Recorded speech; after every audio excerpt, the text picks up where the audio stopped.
Assalamualaikum warahmatullahi wabarakatuh. Pertama-tama marilah kita menaikkan puji syukur kepada Allah Subhanahu wa Ta'ala. Pada hari ini kita dapat hadir di ruang perpustakaan ini dalam satu rangkaian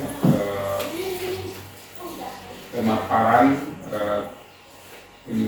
penyusunan KOSP ya, SMP Negeri Kerinci.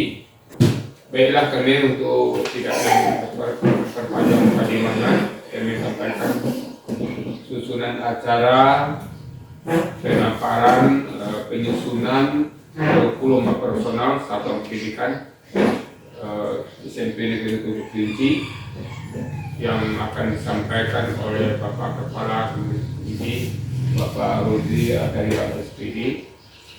Kepada beliau kami persilakan.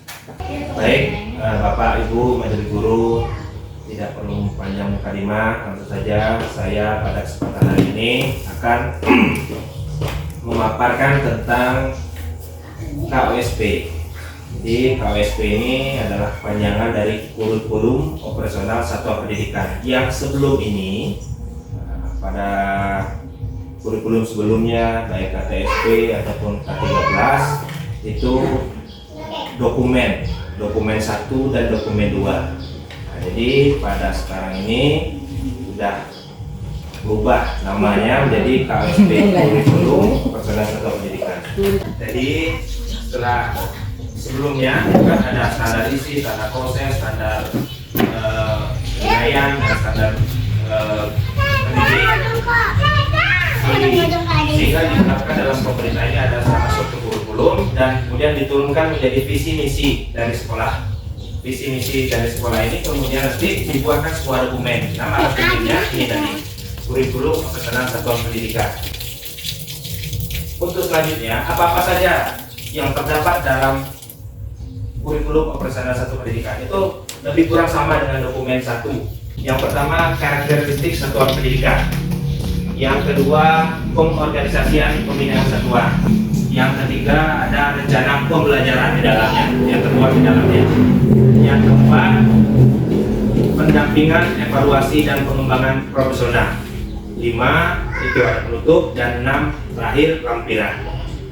Yang pertama, karakteristik satuan pendidikan. Jadi karakteristik satuan pendidikan di SMP Negeri 21 Kerinci ini itu yang membuat pertama geografis, letak geografisnya, adat budaya setempat, dan sarana prasarana yang mendukung di SMP Negeri Kerinci. Yang ketiga, memiliki model pembelajaran, ada di situ juga dimuatkan. Dan yang ketiga itu area pembelajaran, jadi ada area indoor dan outdoor. Jadi area indoor itulah ruang kelas, outdoornya itu berupa lapangan, baik lapangan upacara dan lapangan voli. Yang kedua, karakteristik satuan pendidikan itu visi misi dan tujuan sekolah. Jadi untuk dapat Bapak Ibu ketahui visi misi sekolah kita itu yang termuat, nah ini dia. Visi SMP Negeri 21 Kerinci mewujudkan insan yang disiplin, cerdas, berprestasi, terampil, beriman, dan bertakwa, serta berwawasan lingkungan. Ini visi SMP Negeri 21 Kerinci. Kemudian itu dijabarkan lagi dalam bentuk visi, dalam bentuk misi yang dapat dirumuskan itu sebanyak 10. Misi yang pertama, mengembangkan dan melaksanakan kurikulum sesuai dengan standar nasional pendidikan.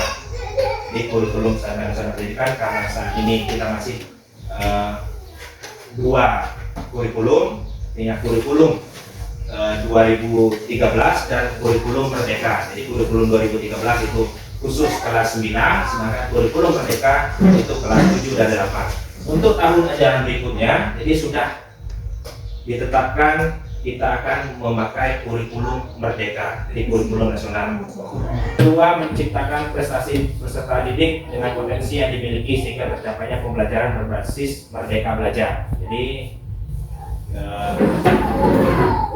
kita dapat mengetahui menggali potensi peserta didik sehingga bakat dan minatnya dapat tersalurkan dengan baik.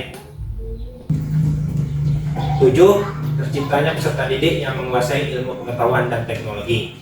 8. Menghasilkan hubungan yang harmonis antara sekolah dengan wali, peserta didik, masyarakat, instansi, dan lembaga terkait. Itulah yang tercantum dalam KSP yang di paragraf yang ketiga. Yang pertama, intrakurikuler. Jadi intrakurikuler ini artinya seluruh mata pelajaran yang ada di SMP kita. Jadi ada 10 mapel yang ada di SMP kita, yaitu yang pertama pendidikan agama Islam budaya pekerti. Nah, yang ada sedikit perbedaan itu mengenai pendidikan. Dulu kan pendidikan Pancasila dan kewarganegaraan. Sekarang karena di kurikulum Merdeka itu dinamakan pendidikan Pancasila. Itu untuk mapel muatan lokal ataupun mulok. Nah, ini Kabupaten Kerinci membuat ataupun sudah mendapat SK dari Gubernur itu mengenai mapel tahfiz, itu mengenai intrakurikuler. Selanjutnya, nah ini yang mungkin sedikit perlu kita bahas dan untuk jadi acuan kita di tahun pelajaran berikutnya. Yang kedua ini P5 ataupun proyek penguatan profil pelajar Pancasila. Terlebih dahulu untuk sama-sama kita ketahui bersama. Jadi sebelum kita melaksanakan P5 itu ada beberapa step by stepnya. Artinya ada tahapan-tahapannya yang harus kita persiapkan sebelum kita melaksanakan P5. Ekskul yang wajib di SMP kita itu ada pramuka, yang ekskul pilihan bisa karate, menyanyi solo, dan seni tari.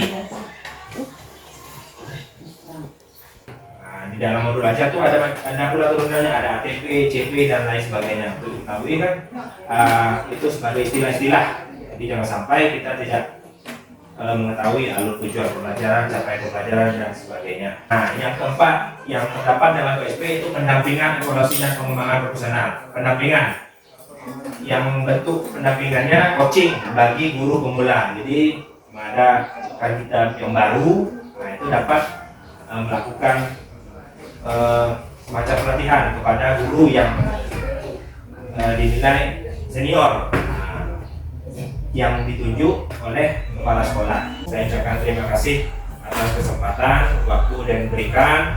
Mudah-mudahan kita dapat melaksanakan tugas dengan baik di tahun ajaran berikutnya. Saya tutup, wabillahi taufik wal hidayah. Assalamualaikum warahmatullahi wabarakatuh. Waalaikumsalam.